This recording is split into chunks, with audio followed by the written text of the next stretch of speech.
kusumbue. Hasa kwa mfano kama hapa, sita ni hasi, manake ni deni sita. Lakini hapa hasi na hasi ziko kwenye 24. Manake ni kwamba huyu yuko kwenye 24, huyu hana mwenzake. Yazidishe kwa pamoja upate tendo moja utakao litumia kwenye kujibu swali. Kwa hasi mara hasi, tunapozidisha matendo ambayo yanafanana, jibu ni chanya. Iwe hasi kwa hasi au chanya kwa chanya. Chanya 24. Kama hujui ni kwa nini, nilielekeza post zilizopita. Lakini kama pia hujui kwa zaidi na zaidi, ni follow hapo. Kisha ni follow, mimi nitakuletea sababu kipindi kinachofuata kwa nini.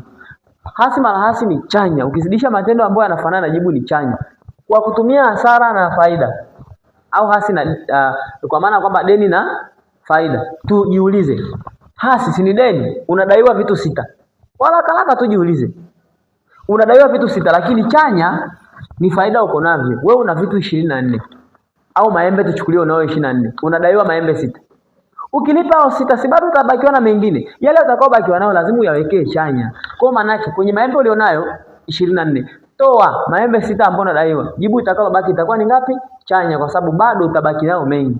Kwa maana yake hapa kama una maembe 24, ukatoa 6 ukampa. Maana yake ni sana kusema chukua faida yako, toa maembe 6 unaodaiwa, ambapo utapata hapa ni 8 moja 18 chanya, kwa maana kwamba hii bado ni faida uko nayo.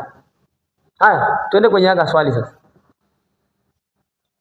Sasa hili swali halina tofauti mkubwa. Utofauti ulioko ni kwenye mabano, kwa maana kwamba maliza jibu la kwenye mabano kwanza upate namba moja.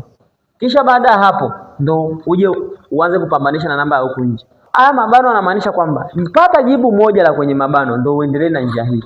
Twende.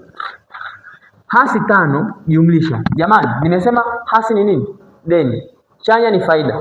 Unadaiwa vitu 3, ukakopa tena. Kumbuka hili ni deni bado. Unadaiwa vitu 3, ukaona havitoshi, ukakopa vitu 4. Deni limeongezeka, limepungua. Limeongezeka kuja kufika mpaka 7. Hivyo. Kwa tafsiri yake ni kwamba ulikuwa unadaiwa vitu 3, ukakopa tena vitu 4. Manake lazima yule anayekudai atajumlisha madeni yote aweke pamoja, ajue anakudai ngapi. Kwa atakuwa anakudai 7, weka hasi kuonyesha anakudai. Baada hapo ndo rudi hapa. Ama tendo si anafuatana, zidisha kwa pamoja, itakuwa hasi 5 chanya mara hasi. Nimesema yanayotofautiana iwe hasi kwa chanya au chanya kwa hasi. Yakitofautiana jibu ni hasi ukiwa unazidisha. Baada hapo weka 7. Haya, hebu nipe jibu. Jiulize sasa. Kwa dhana ya hasi chanya, hasi ni deni na chanya ni faida.